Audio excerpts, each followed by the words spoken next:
Welcome back to another episode of the Silver Bike Restoration. It's the final. You've been looking forward to this one. The cat has too. All we have to do today is put on the gearing system and the chain. The gears do need the cables sorted out. It's a rainy day by the look of it out there, so it's a good day to be inside in the garage. Now, you might remember me saying I did not want to work with these grip shift, but the alternative in my garage at the moment is a thumb shifter and nothing else. So I would have had to use a grip shift anyway, so in the spirit of getting as much as I can off this bike, let's try and undo these grip shifts. Now, you can see the handlebars are quite rusty, and even that screw took a bit to undo. So the grip shifts themselves have cables already installed, and I do not intend to take those out, but I do want to get them off these handlebars and put them on my new handlebars.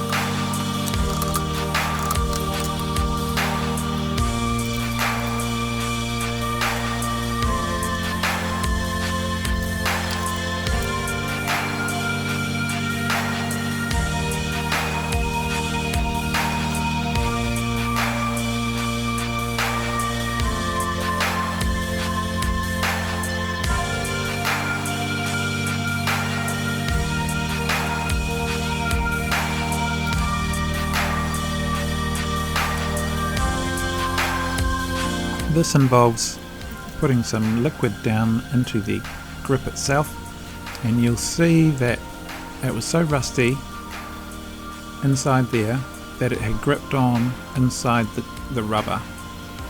So it took quite an effort to get that off, but not as much effort as it takes to get these grip shift off.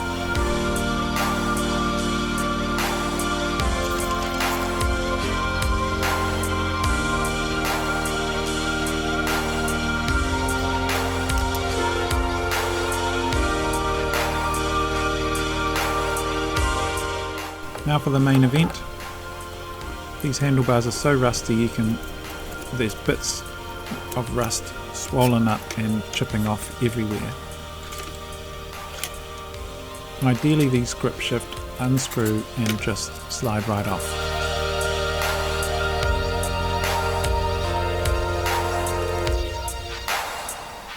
It's really stubborn.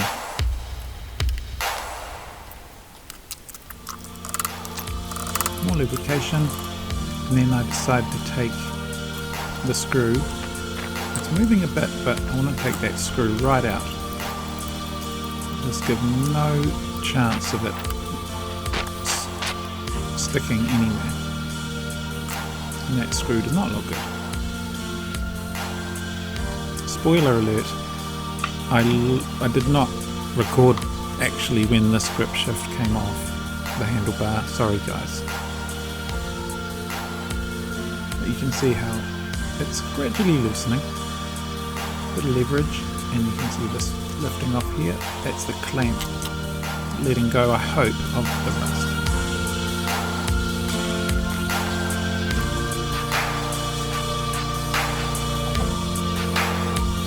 And the finished product.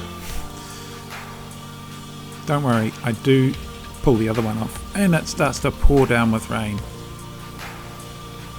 Right, because there's two sides to the gearing system, the front derailleur and the back derailleur. So this is the back one, the rear, which contains most of the gearing. Bit of cleaning up of it inside, and let's swap over and do the front derailleur. Again, you spray water into the inside the grip and pull that off.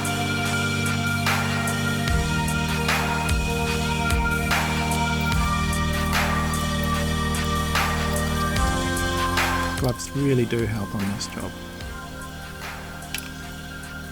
Any hope of this one being easier was abandoned early on.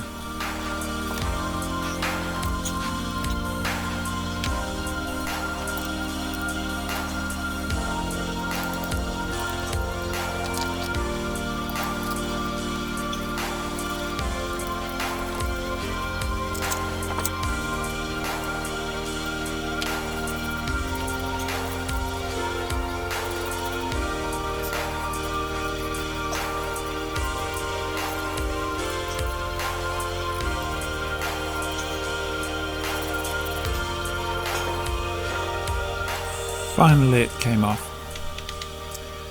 Off camera I fitted both of these onto the new bike handlebars, and you'll see there how when you twist the grip it hauls the cable in and the spring on the derailleur pulls it out.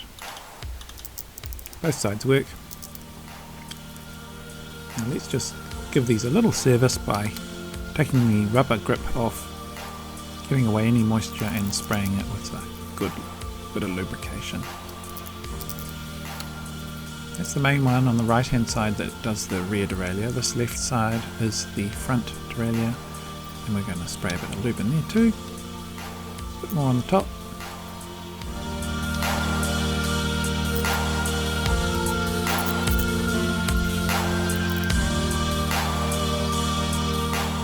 I have an assortment of outer casings for these gear cables, which I need all of those.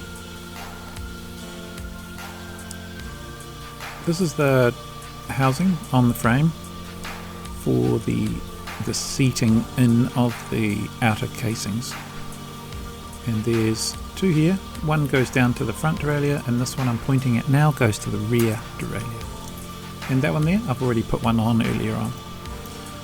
So that casing goes in there, that going down to the rear derailleur. This other one seats, and that goes down there too.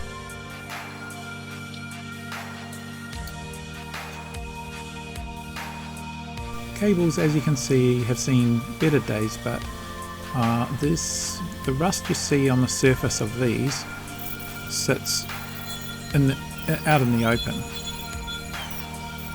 So basically it's going to be exposed to the weather.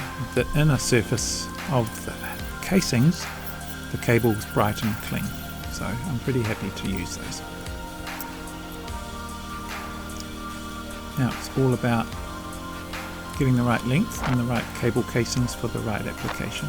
You measure those before you do this.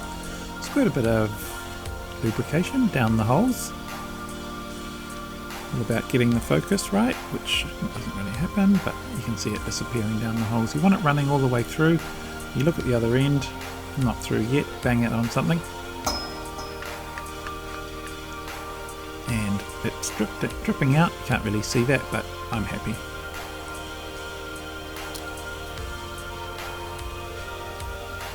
Can't see anything. Let's change the camera position, please.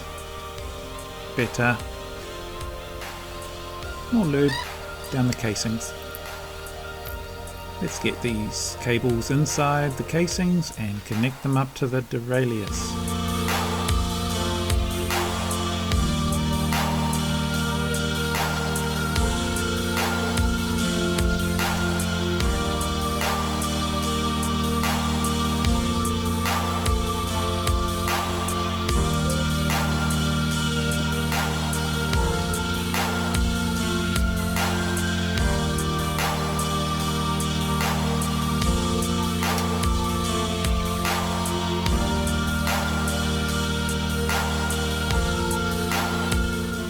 Cable to go down there to that derailleur, so feed them through,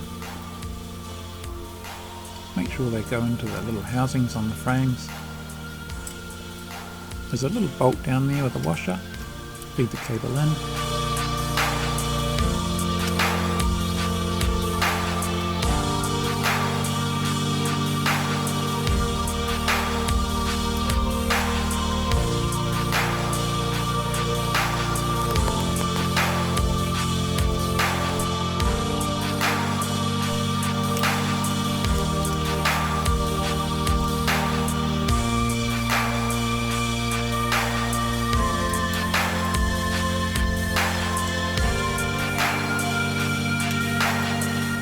Time to test it. Maybe I'll zoom in the camera. There we go. Operational.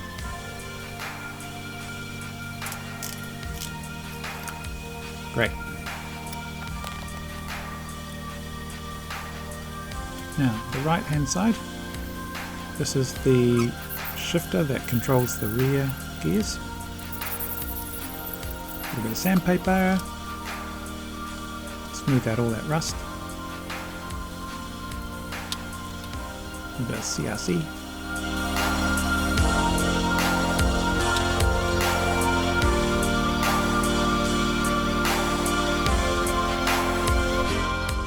Slots into the actual shifter itself and then into the housing on the frame.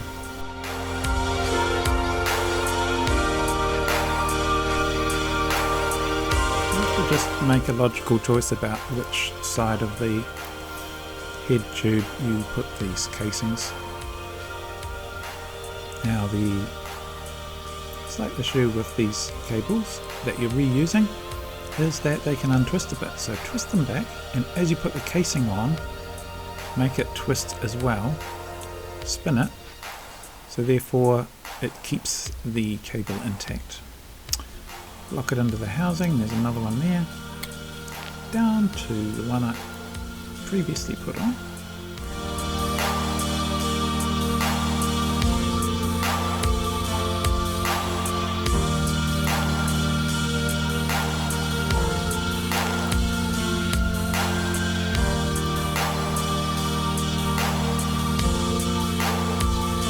Now that's what I undo and quickly show you the washer itself, because it's got a little groove in it that accepts the cable. You can see the groove here, and it self-locates, so once you put it underneath that head of that washer, you feel it click into place, and then you can tighten it up.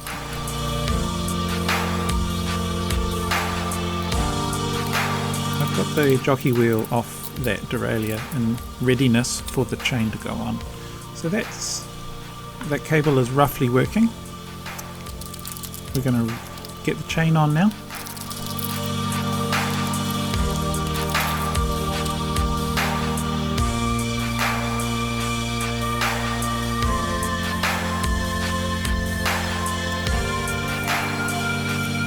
And goes on the chain rings, through the jockey wheel, and bolt the chain inside the derailleur, and there it shall stay. Now what I have to crucially do now is measure the chain for length, so it has to be able to change from the very largest cog at the back and the very largest cog. Oops, notice that casing is too short. I didn't till later, but yeah, you have to have the chain long enough to go from large to large cog, but also not too long that it drags once you put it on the smallest and smallest cog here. And in this case I have to remove 2 links. Here's my chain breaker.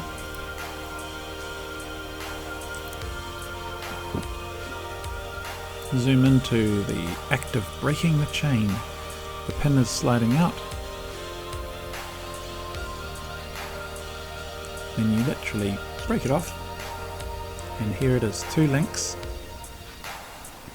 That's a small and a big, a small and a big, that's 2. And you clip that together and use your chain breaker to be a chain mender.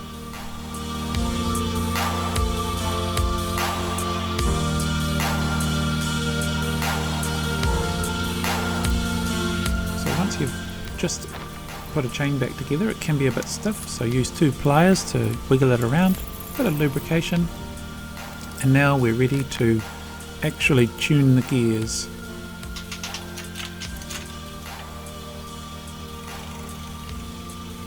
I've noticed that my cable casing is far too short.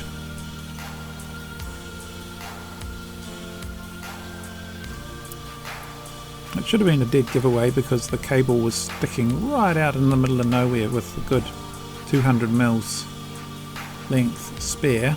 That should have been a giveaway, but anyway, that's better.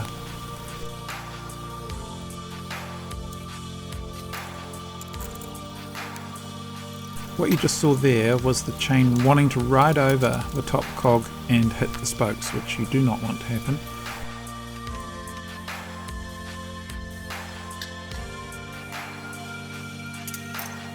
So these little screws are called the stop screws. And what you want to do is create a problem for yourself where you can't change to the top cog, and then gradually back off the stop screws until it works. And I'm going to do the same with the bottom. I'm changing chain rings at the front as well. You can see the derailleur going haywire there as I change from large to small chain ring. Okay, I'm just tuning this smallest cog.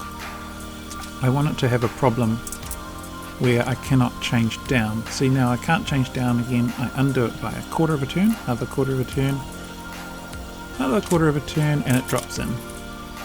And now I know that it's not going to drop into the off the small cog and between the frame and the small cog, because those stop screws are helping me out. The cable tension is another thing to master, and that is, there's a little barrel, adjuster barrel on the back of the derailleur to help you out with finer adjustments. So I go up and change the adjuster barrel a little bit. Now you can see at the top, largest chainring, largest cog, the derailleur actually rubs, but I'm not too concerned. You're not supposed to be in that gear. Largest cog in the front is smallest cog at the back. Here she is, the bike without any grips so far. Here we go, the ones I cleaned up earlier. Let's put these on. Little gap, another little gap, but that actually plays into my hands because I want to put on my little aero bars. So measure the width, aero bar there. I can cut a little bit off the end.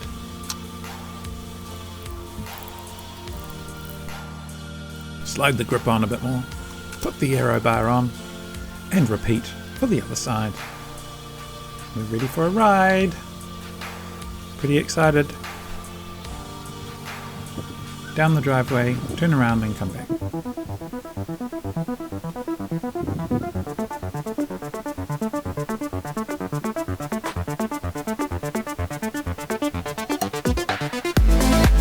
Everything is working very nicely. Happy man. I might put the kickstand on though. Quite handy to have a kickstand.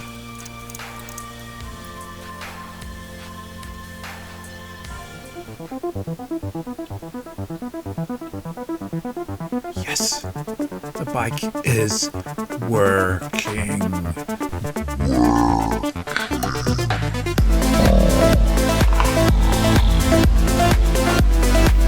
Here she is, in all its glory. What about the other side? That's better. Ready for a commuting life, getting left in a bus stop. Thank you so much. This has been the final episode. Please like and subscribe to the channel. See you later.